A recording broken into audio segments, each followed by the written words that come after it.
Hôm nay ngày 4 tháng 4 năm 2024 thì mình bàn giao 3 máy uốn sắt GVK50, 2 máy uốn đai GVKH32, 3 máy cắt rác GQ50 và 8 máy hàn 50A cho anh khách ở Đông Anh.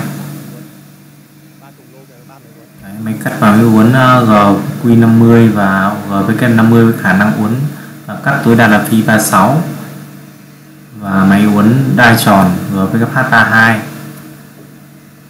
8 máy hàn.